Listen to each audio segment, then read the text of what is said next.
Pouvons-nous ouvrir ensemble nos Bibles dans Nombre chapitre 10 comme il y a la Sainte Seine aujourd'hui. Et j'aimerais qu'après la Sainte Seine, nous puissions encore prier. Vous les amis, vous qui êtes venus pour la première fois, vous devez m'attendre encore de plus. On va vous accueillir à la fin.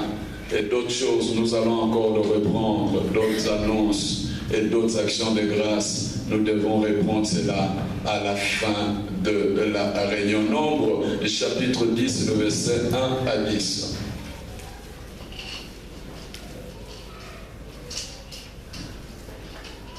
Et puis, Psaume, chapitre 47, verset 6. Jérémie 6, le verset 17. Nous allons parler sur ce phénomène, connaître le son de la trompette. Connaître le son de la trompette. La voix des Écritures, c'est la voix de l'Esprit. La voix de l'Esprit, c'est la voix de Jésus-Christ.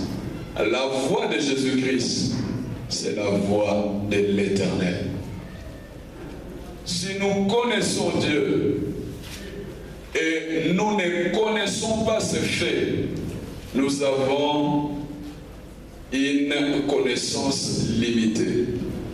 Si nous connaissons le fait de Dieu et nous ne connaissons pas qui est Dieu, nous avons une connaissance passagère. J'aimerais que nous puissions et connaître Dieu et le fait de Dieu. Nous aurons une bonne connaissance. Nombre chapitre 10, le verset 1 à 10. En lisant le livre de Nombre, vous allez voir que c'est un livre de la marche. Et cette marche doit être une marche ordonnée. Et cette marche doit réellement se faire selon le principe de Dieu qui se trouve dans les livres de Lévitique qui est la sainteté. La Bible nous dit dans Nombre chapitre 10, l'Éternel parla à Moïse et dit, fais-toi 2 trompettes d'argent. Tu le feras d'argent battu. Elles te serviront pour la convocation de l'assemblée et pour le départ de camp. Quand on sonnera, toute l'assemblée se réunira auprès de toi à l'entrée de la tente d'assignation. Si l'on ne sonne que d'une trompette, le prince, le chef de milliers d'Israël se réuniront auprès de toi. Il faut souligner ce mot réunir. Quand vous sonnerez avec éclat, ceux qui campent à l'Orient partiront. Quand vous sonnerez avec éclat pour la seconde fois, ceux qui campent au midi partiront. Soulignez encore ce verbe partir. On sonnera avec éclat pour le départ. Vous sonnerez aussi pour convoquer toute l'assemblée, mais vous ne sonnerez pas avec éclat. Les fils d'Aaron, le sacrificateur, sonneront des trompettes. Ce sera une loi perpétuelle pour vous et pour vos descendants. Soulignez perpétuelle. Lorsque dans votre pays vous irez à la guerre contre l'ennemi qui vous combattra, vous sonnerez des trompettes avec l'éclat et vous serez présents au souvenir de l'Éternel, au souvenir de l'Éternel, votre Dieu, et vous serez délivrés. Oh, merci Seigneur. De vos ennemis. Le verset 10. Dans vos jours de joie, dans vos fêtes et à vos nouvelles lunes, vous sonnerez des trompettes en offrant vos sacrifices et vos sacrifices d'action de grâce. Et, Jésus, merci. Elles vous mettront en souvenir devant votre Dieu. Je suis l'Éternel, votre Dieu. Mettez les doigts toujours dans Nombre 10 là, allons-y dans le psaume 47.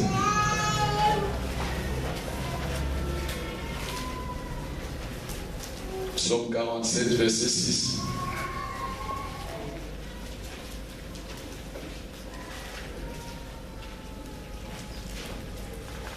Psaume 47, verset 6. Dieu monte au milieu des cris de triomphe. La Bible dit Dieu monte au milieu des cris de triomphe.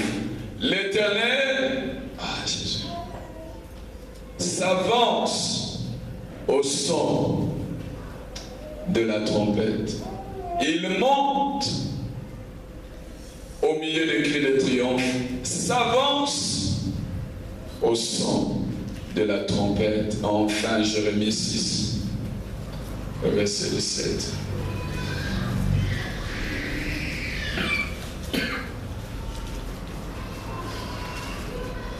Jérémie 6, le verset 7.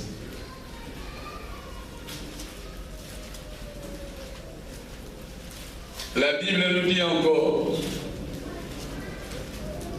j'ai mis près de vous de sentinelles. Soyez attentifs au son de la trompette. C'est que Dieu parle à Israël. Mais ils répondent, nous ne serons pas attentifs. Verset 18. C'est pourquoi, écoutez nation, sachez ce qui leur arrivera. Assemblez le peuple. Écoutez, écoute terre. Voici, je fais venir sur ce peuple le malheur, fruit de ses pensées, car ils n'ont point été attentifs à mes paroles. Ils ont méprisé ma loi.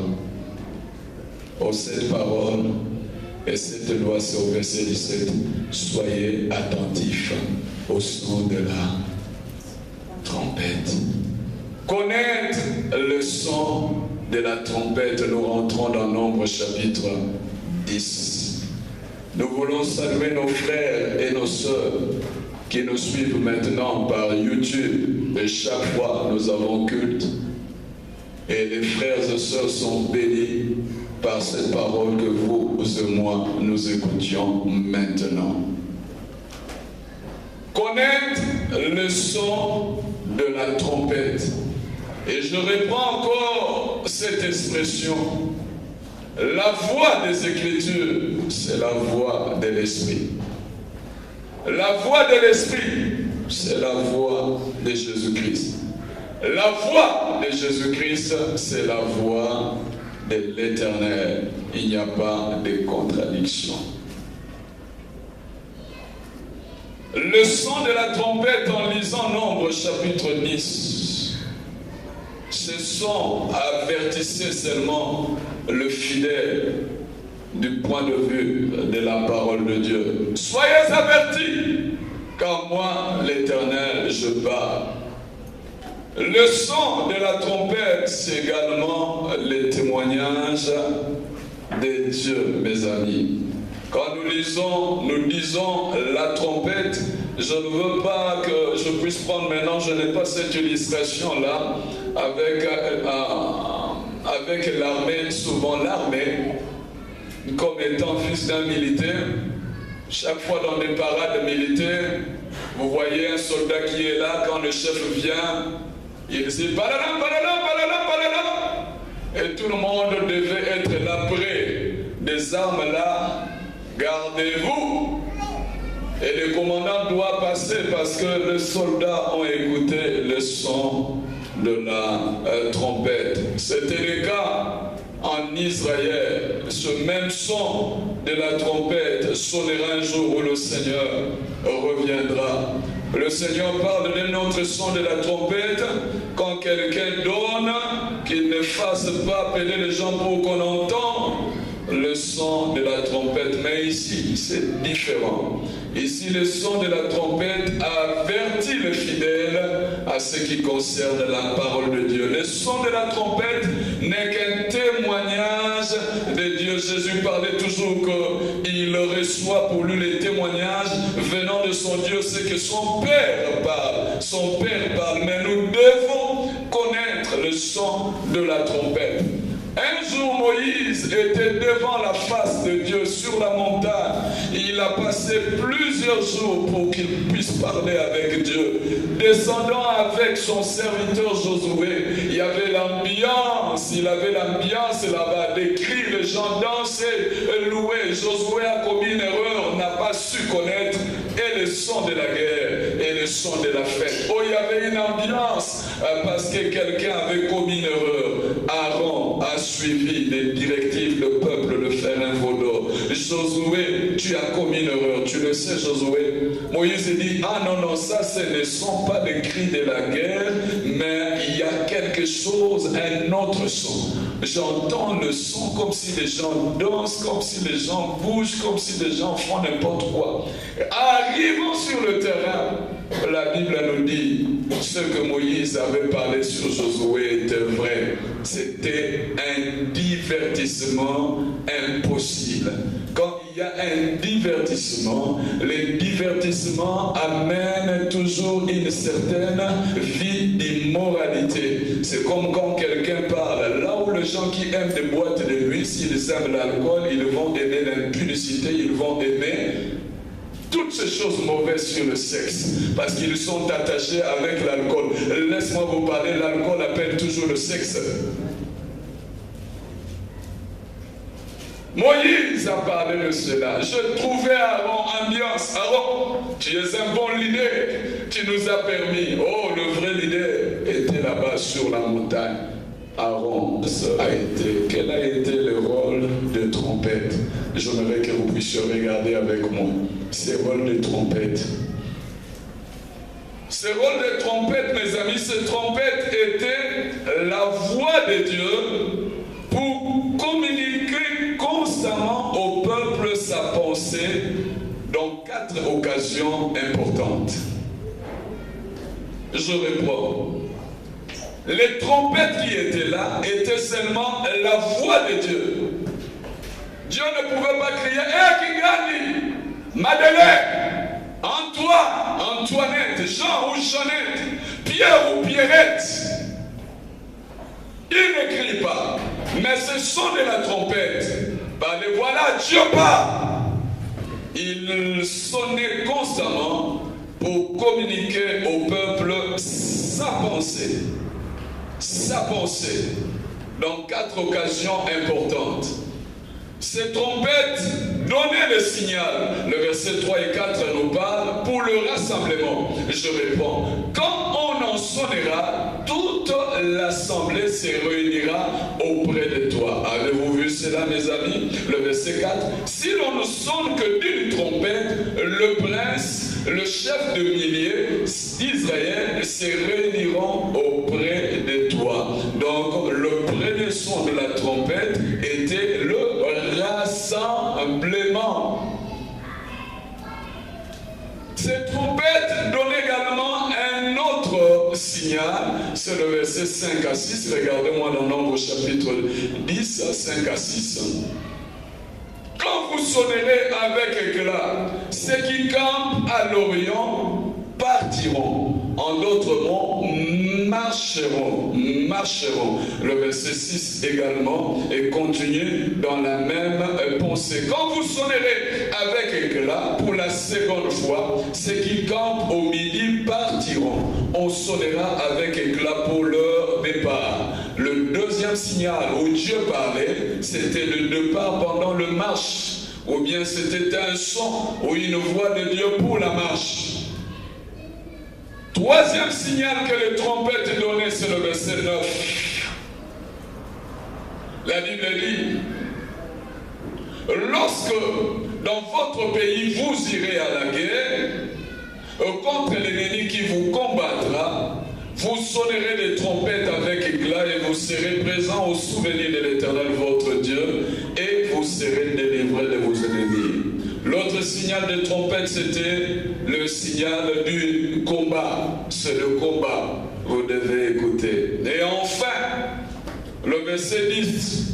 nous donne ce que les trompettes donnaient comme un signal. Regardez, dans vos jours de joie, dans vos jours de joie, dans vos fêtes, à vos nouvelles lunes, vous sonnerez les trompettes en faisant quoi? En offrant vos holocaustes et vos sacrifices d'action de grâce. Et elles vous... Oh Jésus, Seigneur. Elles vous mettront au souvenir devant votre Dieu. Je suis l'Éternel. Le quatrième signal, c'était pour le culte, pour l'adoration, pour le fête solennel. Amen. Heureux le peuple qui connaît le son de la trompette. Connaître ce son, mes amis. Vous pouvez connaître quelqu'un, mais vous n'avez pas une intimité avec tel homme ou telle femme. Les gens pouvaient dire qu'ils connaissent, mais ils ne connaissent pas. Ils n'ont qu'une connaissance limitée. Ils n'ont qu'une connaissance superficielle. Mais Dieu dit, moi, je ne veux plus crier. Mais au son de la trompette, vous devez connaître quelle est ma pensée, quelle est ma voix. Le premier son du trompette, je viens de parler tout à l'heure, c'était le problème du rassemblement. Dieu parle du rassemblement aujourd'hui. Laisse-moi vous parler, mes frères et sœurs, peut-être vous serez étiquetés. Dieu ne parlera pas. Ben nangai, bozoyo kangai, ngai nzambe na bino, nzambo azali bule, na lobi boya bosangana. Ah!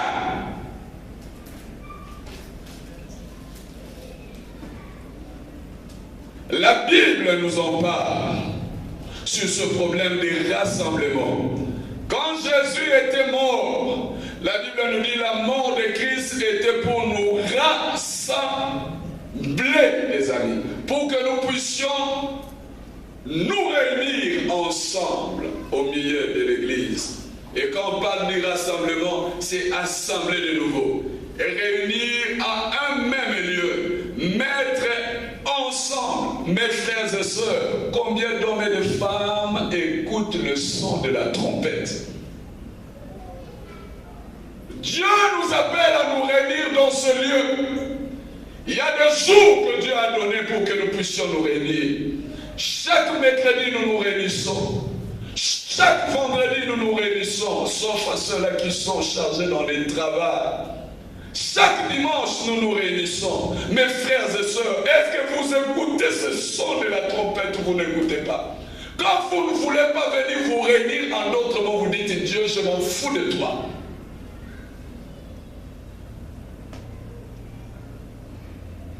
Lui-même, quand il était mort, c'était pour nous réunir.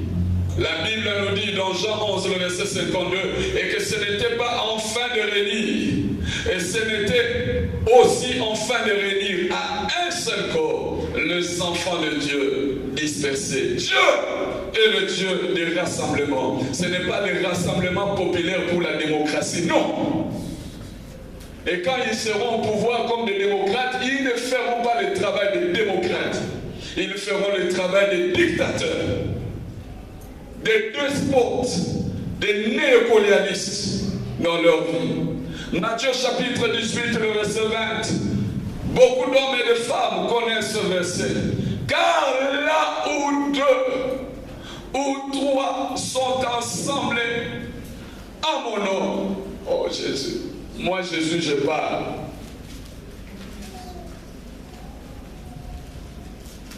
Et là où deux ou trois sont assemblés en mon nom, moi Jésus, je ne suis pas là.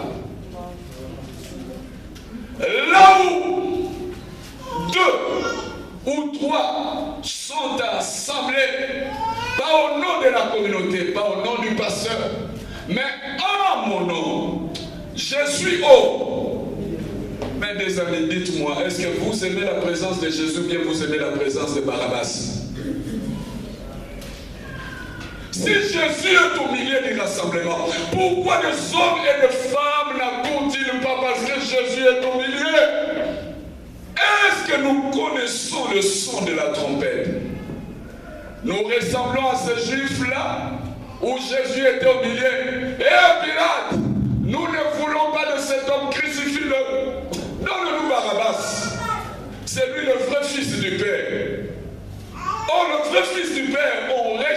c'est Jésus, mais on accepte Barabbas.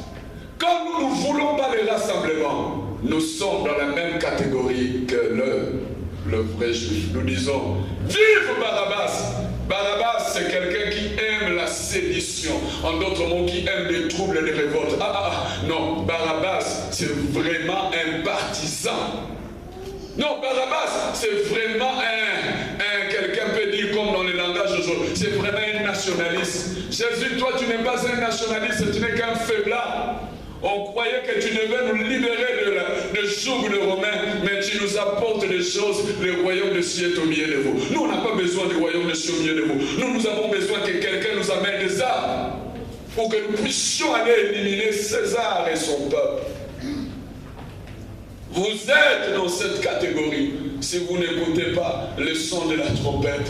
Et Dieu parle à Israël. Et comme il vous parle, aujourd'hui encore ma voix se fait retentir. Vous devez écouter cela, frères et sœurs. Le rassemblement de Dieu, Dieu est présent.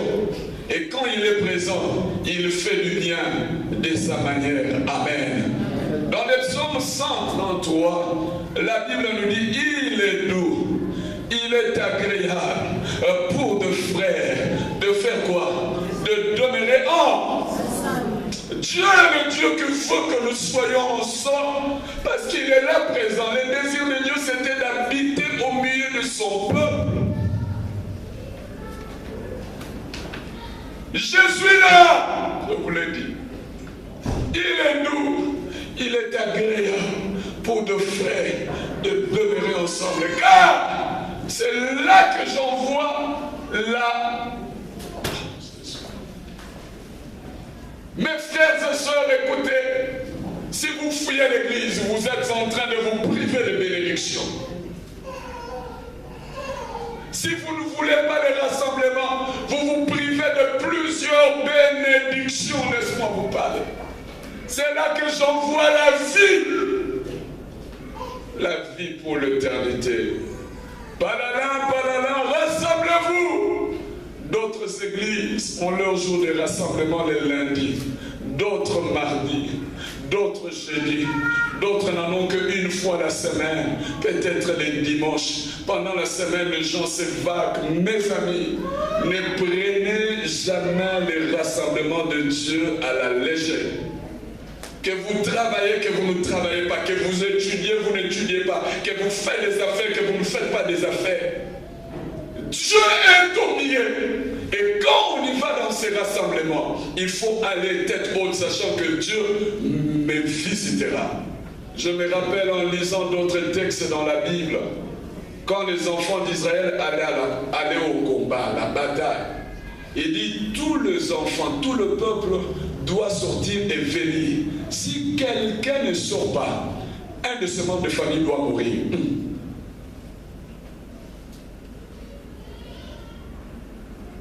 Quand Saoul était devenu roi, on commençait à déranger le peuple.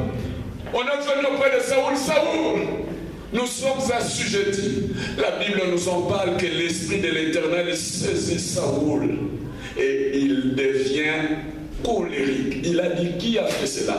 Convoquez-moi Israël. Si quelqu'un ne vient pas, ce qui arrivera dans sa maison. Laisse-moi vous dire, quand nous négligeons le rassemblement de Dieu, il y a quelque chose qui arrive dans la maison.